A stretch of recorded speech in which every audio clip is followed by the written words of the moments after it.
Welcome to CoreLogic's December housing market update, our final wrap for the year. Brought to you by onthehouse.com.au. 2023 is ending with increasingly diverse housing conditions.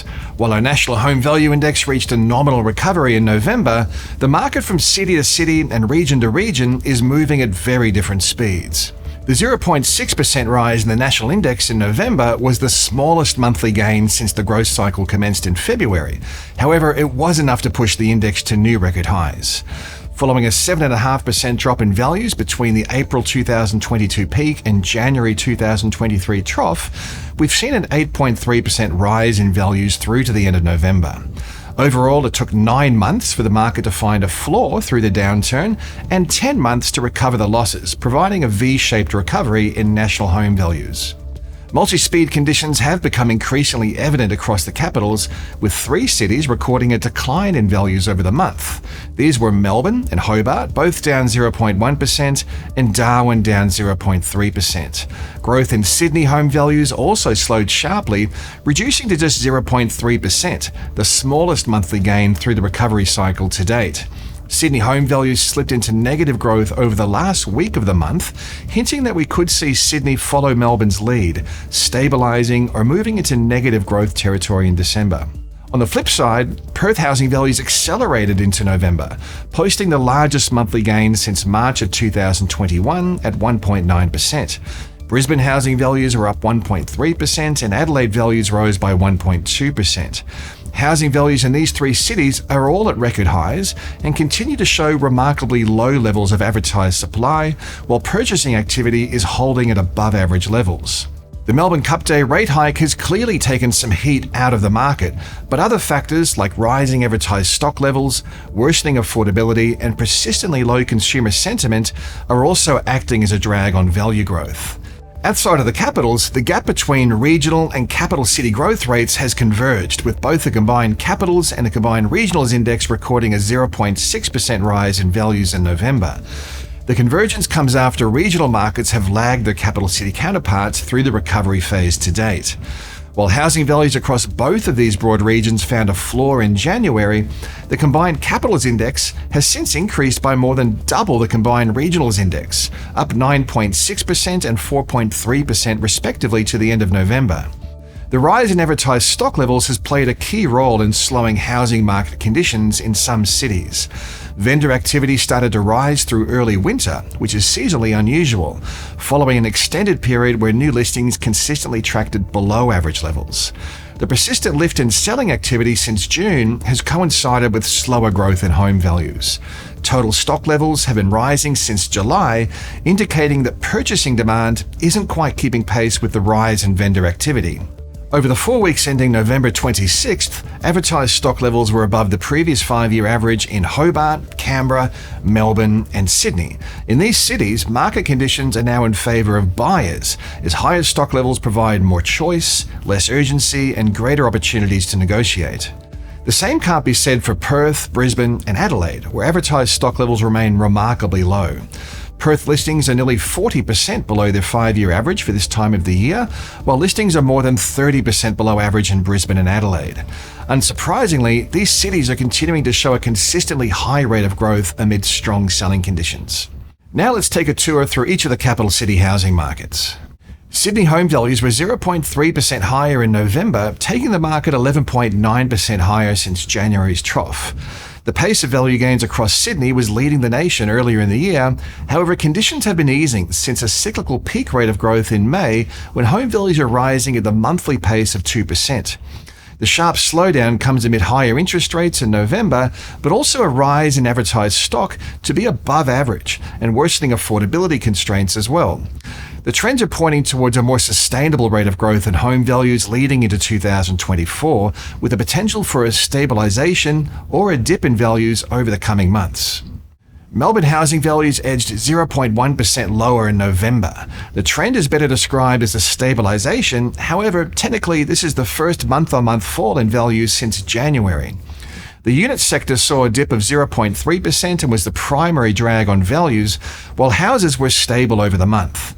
On a rolling quarterly basis, Melbourne's upper quartile house values are showing the weakest result, with values down 0.2%, while house values across the broad middle of the market showed the strongest result, up 1.4%. The trend suggests housing demand is being deflected from the more expensive price points to the middle of the market as borrowing capacity reduces. Brisbane remains one of the strongest capital city housing markets, with dwelling values rising consistently at more than 1% month-on-month since May. The market recovered in October from an 8.9% drop in values through the downturn, with the latest November update taking the cumulative growth trend since January's trough to 12.2%. Advertised stock levels remained 35% below the 5-year average in late November, while from a demand side, the estimated volume of home sales is trending almost 5% above average levels. House values are showing a slightly stronger rate of appreciation through the upswing, rising 12.5% since the market bottomed out, compared with an 11.3% rise in unit values. Adelaide has seen home values rise at more than 1% month-on-month over 6 of the past 7 months. A 1.2% lift in November took the cumulative growth trend to 8.7% since the market found a floor in March.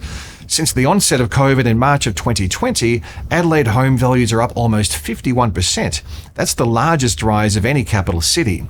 While this is probably good news for homeowners, affordability pressures are becoming more challenging across the city, with the latest affordability metrics placing Adelaide in second position for the worst housing affordability among the capital cities on most metrics. Perth continues to stand out from the other capital cities, with the monthly pace of value growth accelerating through November to record its fastest rate of appreciation since March of 2021. The strongest growth conditions are concentrated across Perth's lower price points, with the lower quartile rising in value by 6.3% over the past 3 months, compared with a 4.7% rise across the upper quartile. Extremely low stock levels, a relatively healthy level of affordability, high migration from both overseas and interstate migration, and strong economic conditions are all factors supporting housing conditions. Demonstrating the severity of the supply-led imbalance, Perth listings are almost 40% below the 5-year average, while estimated purchasing activity is a bit over 25% above the 5-year average. Hobart housing values remained relatively steady in November, down 0.1% over the month and only 0.1% higher over the rolling quarter. Through the first 11 months of the year, Hobart housing values are 0.8% lower, on par with Darwin as the weakest performance through 2023. The relatively sedate housing performance comes after a long period of strength. In fact, Hobart is still showing the second highest capital gain over the past 10 years, up 88%, following gains in Sydney where values are up 90% over the same period. Advertised stock levels were 50% higher than the 5-year average in late November, while purchasing demand was almost 11% below average levels.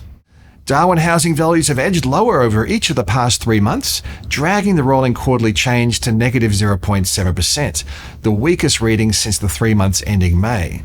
Both house and unit values were down over the past 3 months, demonstrating relatively weak conditions amid an estimate of purchasing activity that was roughly 7% below average for this time of the year, while listings were down 3.4% on average.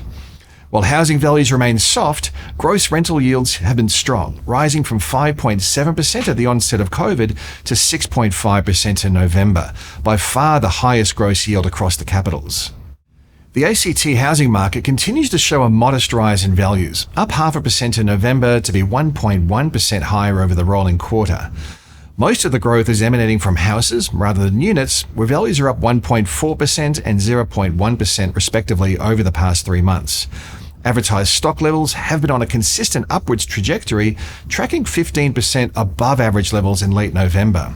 Rental conditions have tightened a little over recent months, with the rolling quarterly change in rents moving back into positive growth for the first time since February. It's looking increasingly clear the housing market is moving through a new inflection point, with the rate of growth in home values becoming more diverse, but generally weakening. The upswing in housing values since February has been relatively thinly traded, and it's occurred against a backdrop of low inventory. As advertised stock levels rise to above average levels in some cities, the housing upswing has lost momentum. Downside risk factors have become more pronounced, including an expectation that interest rates could remain higher for longer, worsening affordability challenges, and deeply pessimistic levels of consumer sentiment that look to be entrenched. The monthly inflation indicator for October came in much lower than expected, which may help to allay fears of further rate hikes and lift consumer spirits a little, but it's unlikely we'll see a material lift in housing activity until interest rates reduce, and that isn't likely until the second half of next year. Adding further downside risk to housing activity is a worsening in housing affordability, with a deterioration across every affordability metric through 2023 to date. The median dwelling value to income ratio rose to 7.5. The portion of household income required to service a new mortgage is close to record highs at 46.2%. It now takes an average of 10 years to save a 20% deposit, and the portion of household income dedicated to rental payments has risen to 31%. 2024 is shaping up to be a very different housing market, with expectations that value growth will be lower and more diverse from region to region and across the housing types. A few trends to watch for next year. Firstly, expect to see a more focused effort on delivering housing supply to the Australian housing market. A burgeoning housing undersupply is widely acknowledged by government, by policymakers and industry as a critical issue. Unfortunately, dwelling approvals are still holding well below average levels in 2023, and it's likely new housing starts will also remain low, despite the national objective of delivering 1.2 million well-located homes by 2029. While capacity constraints across the residential construction sector are starting to ease, profit margins remain compressed. Delivering a material lift in housing supply next year is going to be a real challenge. Another trend to watch for is a loosening in rental conditions. It's likely we're moving through a peak in net overseas migration, but other factors should see vacancy rates rising off record lows and rental growth slowing further, including a gradual normalization in household size, reduced rental demand as home builder completions flow through, and build-to-rent developments should also help to gradually add to rental supply. However, we aren't likely to see a material increase in build-to-rent supply until at least 2025. We're also likely to see growth in housing values become more diverse, both geographically and across the housing types. We're already seeing a trend towards a stabilization or even softening in capital growth rates across some cities, and overall we expect next year to be softer relative to 2023. WA and Queensland look well placed to outperform the rest of the country, given solid interstate migration rates, low supply, and less affordability challenges relative to Sydney and Melbourne. Unit values are also positioned to outperform relative to houses, given the cheaper price points and burgeoning undersupply across the medium to high density sector.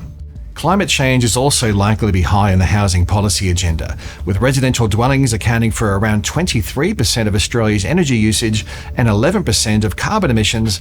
Policies aimed at reducing or improving the energy efficiency of Australian homes are likely to be a key area of focus for politicians, policymakers, and the residential construction sector more broadly. Additionally, El Niño conditions are expected for 2024, which implies drier conditions and warmer temperatures. The risk of fire danger and drought are likely to be heightened in susceptible regions. There's never a dull time when it comes to the property market and all the factors that influence housing trends. You can access the latest data at the research and news pages of the CoreLogic website.